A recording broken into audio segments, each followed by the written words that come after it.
The first film in this series about Egyptian pyramids mentioned certain artifacts. Pyramids, but ones very different from those that appear before the eyes of the modern-day tourists who throng to Giza. On the map of Cairo in 1575, there are many pyramids, certainly more than 3, and they all have a different shape, much more pointed than the Great Pyramids. And there's one more important difference. If the Great Pyramids of Giza have secret rooms to stow human remains and were built as tombs, then their predecessors were granaries built by the Israelites before the Exodus the Bible tells us about.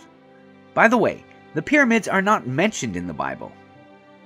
On a map of the world by Fra Mauro, a Venetian cartographer, the pyramids are clearly marked as Pharaoh's grain store. This map dates from 1450. These granaries stood at least until the 30s of the 17th century, after which they were destroyed, and in their place, after some time, 3 great pyramids were built. In 1634, Kazan merchant Vasily Gogara visited Cairo and testified to the existence of these old pyramids in the following words: "Chambers on the mountain, into which a person can go with wheat," as if these were not the tombs of Egyptian kings at all, but rather places for storing grain. So, to the question, when were they built, can, with a certain degree of certainty, be answered this way: not earlier than the 17th century. But who could have built them in the 17th century or even later? After all, it is obvious that these religious buildings were built according to pre-Christian, let alone pre-Muslim, traditions and canons. This is the first important point. The second important point is that the last Egyptian pharaoh, the son of Queen Cleopatra and Julius Caesar, Caesarion, lived long before the 17th century. That is, by the 17th century, according to historians, the Egyptians hadn't had their own king or pharaoh for a long time. And that means that the pyramids as tombs for pharaohs for a long time, more than 1,500 years, lacked anyone to build them for. However, a completely official text has made it to our time, which refutes the idea beloved of historians that the ancient Egyptian kingdom ended long before the 17th century.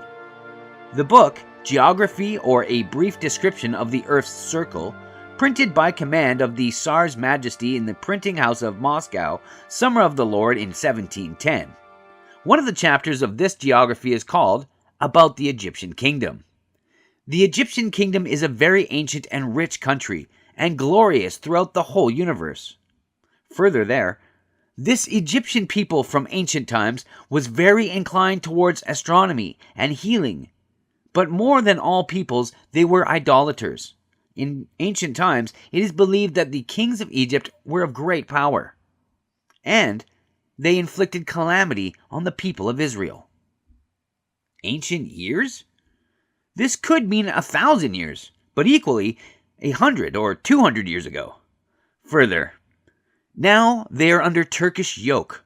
From this country, the Turkish Sultan collects a large treasury. They say that more than 2 million gold coins. There are glorious pyramids that were created after the Exodus of Moses, and it is impossible for the human mind to comprehend that such great mountains were created by human hands. They are considered a wonder of the world.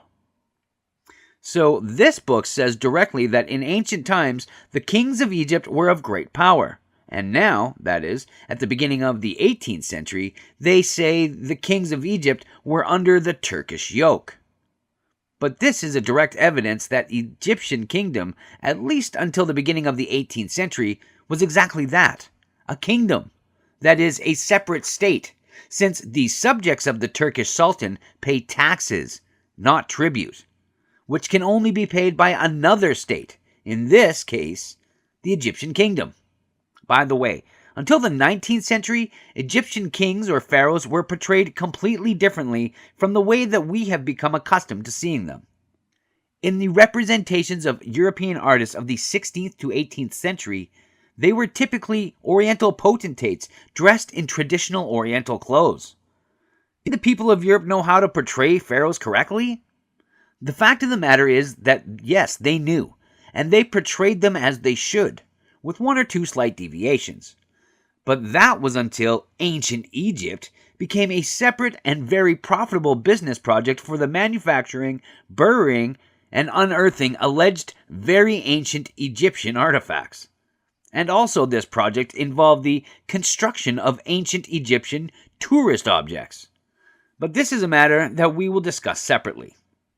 Let's return to the Egyptian kingdom, which at the beginning of the 18th century was under the Turkish yoke. This means that the Egyptians at that time were not yet Muslims, that is, subjects of the Turkish Sultan and his taxpayers. It also means that the Egyptians were subjects of the Egyptian king, since at that time the kingdom of Egypt still existed, and the Egyptian king paid tribute to the Turkish Sultan according to the conventions of international law as it then stood. But how is this possible if the Egyptians, by which the ancient Egyptians are meant as an ethnic group, were long gone by the 18th century? Or were they? We open up the Natural History of Tribes and Peoples of Friedrich von Hellward, published in Russian in 1885. Quote, "There is no doubt that the Copts can be considered the direct descendants of the old Egyptians, although, of course, we should not go back to the deep antiquity. Further, the language of the current Copts is identical to the smallest detail with the ancient Egyptian, with the only difference being that they have adopted Greek letters for writing. That is, the Copts, in ethnic terms, are in fact the Egyptians, and the language is the same, only the alphabet has changed. Now, with regard to the culture and religion of the Copts of the second half of the 19th century, many things in their manners and customs are reminiscent of the life of ancient Egypt, such as circumcision and abstinence from pork meat.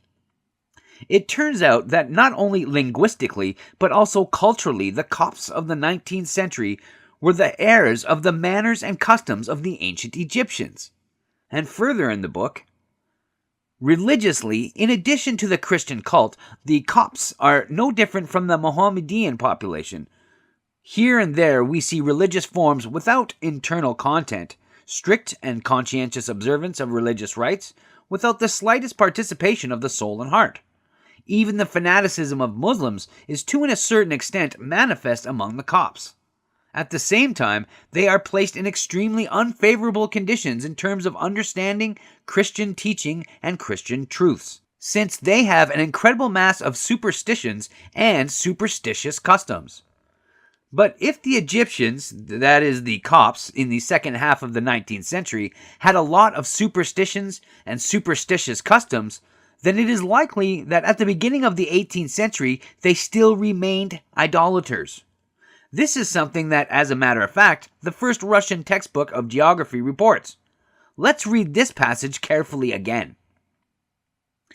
This Egyptian people from ancient times was very inclined towards astronomy and healing, but more than all peoples, they were great idolaters. This can be read in two ways.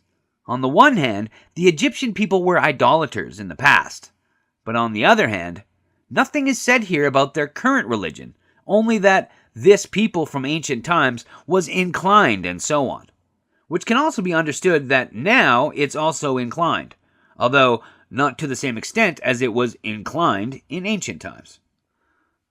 Was there an Egyptian kingdom in the 17th century? Yes, there was, according to this source. Did the Egyptians exist in the 17th century as an ethnic group? Yes, they did. Were the Egyptians the 17th century idolaters? It's obvious that yes, they were, because even at the end of the 19th century, having become Christian and Muslims, they retained their pagan customs, superstitions, and rituals. And the most important question, did the Egyptians have the technical ability to build the Great Pyramids in the 17th century? Yes, and what's more, they had the opportunity. Something we will discuss in greater detail in the next few films of this series.